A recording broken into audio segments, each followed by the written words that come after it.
My name is Darren Curl. I'm a stock development librarian. I'm Fiona Batchelor. I'm a customer service development librarian for the Maidstone district. Originally I went into libraries because I like reading, that's like the obvious thing, isn't it? But I think it attracts people that are creative, that want to do some good for society. I think my sort of like thinking has changed slightly in that, and also, at least it's not commercial. I'm quite pleased that it's a public service that I work for. Similarly to Darren, why did I get into it? Yes, I love reading, I love books. I knew instantly, just within the interview process, that was not the kind of the thing that you needed to have to do this job. There was so much involved. I used to do sort of story times. I remember one where I was telling an environmental story about a child who just kept throwing rubbish everywhere, and I had like this coat on with all this rubbish stuffed in the pockets, and as I was telling the story I'd throw all this rubbish out everywhere, and in the end a cockroach came out of the rubbish and grabbed the child and drank.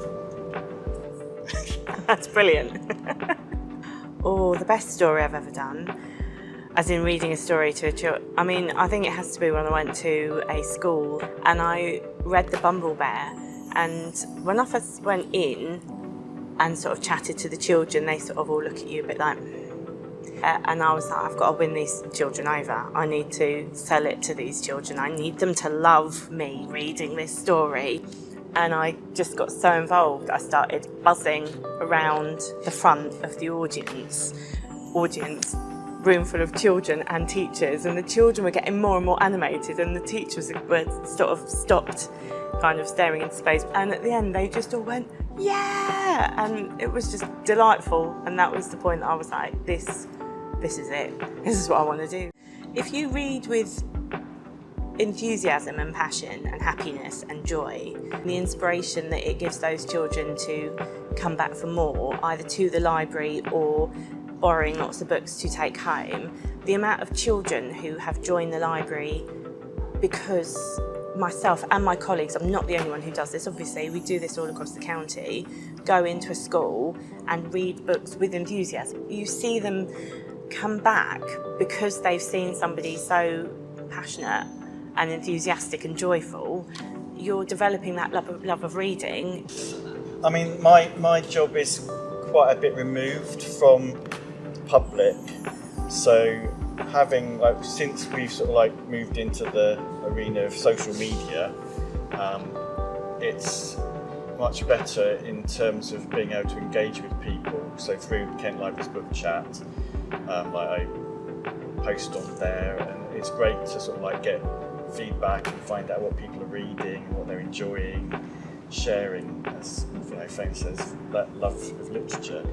It prepares you for the continuous questions you get, because we are a repository for all information, so we are asked absolutely anything and everything here in the library, which, to be honest, I think is what makes it so interesting, because we love helping everybody, and we want people to see us as a kind of information hub, and that information will be for some people the archives, the local history, the catalogue, what's going on in the library, but we're also very much a signpost to what else is in the community. I think when we talk about, levelling up, libraries level up in that anyone can come in and get information, read books without, any sort of requirements.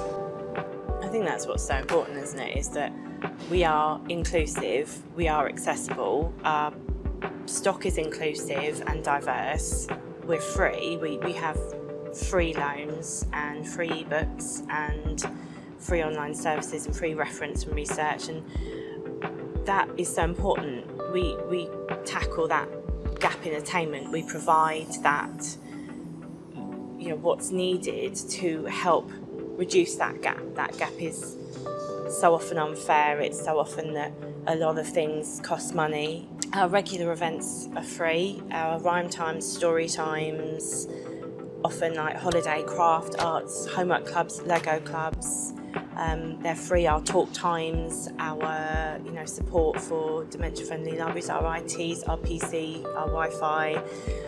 It's free and it's accessible for absolutely everybody. I think generally, sort of post-pandemic, there's definitely been a need for people to socialise and come together again. The involvement that we have with the community doesn't stop at people coming through our doors in our libraries.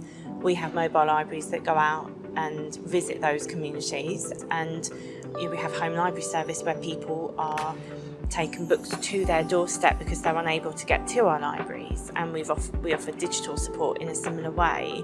Those things, that's what means so much to us, is that we are here for absolutely everybody, particularly people who need it the most. And it is so often that we see those stories come through that are from those who go, I didn't realise that you had all of this. This is amazing. You're able to provide so much, and that's made a massive difference.